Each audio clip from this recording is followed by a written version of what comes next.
Pensez-y, mes amis, dans moins d'un mois, on va être rendu à Noël.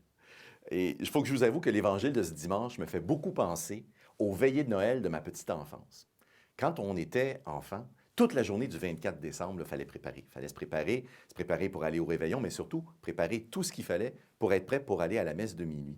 Alors, ben oui, mon frère puis moi, la messe de minuit, à ce moment-là, elle était à minuit.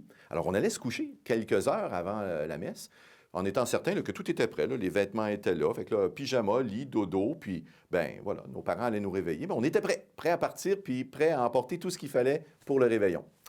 Mais moi, je me souviens comme ça, c'est ça, que je pouvais dormir en paix, surtout parce que je savais là, que mes vêtements étaient là, tout ça, mais surtout parce que je savais que mes parents allaient certainement pas oublier de nous réveiller.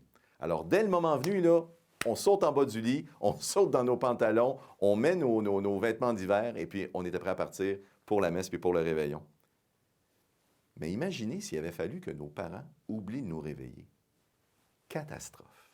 Catastrophe parce que là, on aurait manqué la messe de minuit, avec le minuit chrétien, c'est extraordinaire pour nous les enfants, puis la crèche, puis le petit ange dans lequel tu mettais 5 sous, puis le petit ange, il se faisait aller la tête. On aurait manqué le réveillon avec les saucisses de ma tante Huguette. On aurait surtout, en fait, manqué la distribution des cadeaux. Pour nous, les enfants, ça aurait été une catastrophe. Moi, en particulier, ça aurait été catastrophique parce que je n'aurais pas reçu mes Legos. J'aimais ça, jouer avec les Legos et construire, imaginer des mondes nouveaux avec des Legos. Alors, imaginez la catastrophe si nos parents avaient oublié de nous réveiller, on aurait manqué le rendez-vous.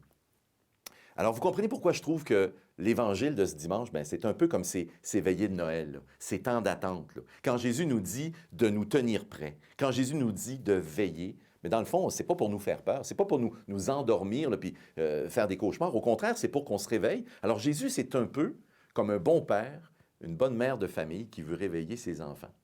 Et si Jésus veut nous réveiller, c'est parce qu'il veut qu'on soit prêt et qu'on se réveille à temps, donc, pour ce qui s'en vient. Puis ce qui s'en vient, c'est un grand rendez-vous, en fait. Hein? Ce qu'on ne manque pas, cette fête que Isaïe nous annonçait déjà dans la première lecture d'aujourd'hui. Ce grand et ce beau cadeau, ce très beau cadeau, ce très gros cadeau que le Seigneur prépare pour nous, c'est un monde nouveau où règne la justice et la paix. Mais ce très beau cadeau-là, quand j'y pense, ça ressemble un peu à des Legos aussi. Ça ressemble à des morceaux, à des éléments. On a tout entre nos mains, ce que le Seigneur nous donne, sa parole. Il nous partage même son rêve de ce monde où il n'y a plus de gens tristes, malades ou malheureux. Mais c'est comme s'il nous disait en ce temps de l'Avent, venez jouer avec moi. Venez donc le bâtir avec moi, ce monde nouveau. Alors Jésus nous dit, puis Saint Paul nous le répète, hein, debout, réveillez-vous. C'est pas le temps de dormir. C'est plutôt le temps de se retrousser les manches puis d'agir dans ce monde. On a un monde nouveau à bâtir avec ce que le Seigneur nous donne. Alors voyez, frères et sœurs, le temps de l'Avent, c'est pas simplement un temps pour se préparer à Noël. C'est aussi un temps pour nous préparer à recevoir le plus grand, le plus beau de tous les cadeaux que Dieu a préparés pour nous. Un monde tout neuf, où il y a de la place pour tous les enfants des hommes. Alors si ça vous intéresse, il y a de quoi faire. Pour bâtir ce monde nouveau avec Jésus, ben, pourquoi ne pas, justement en ce temps de l'Avent, accorder plus de place à sa parole? Sa parole qui a le pouvoir de nous ouvrir aux autres, à ces gens différents de nous et que le Seigneur veut rejoindre par nous. Bon temps de l'Avent à tous.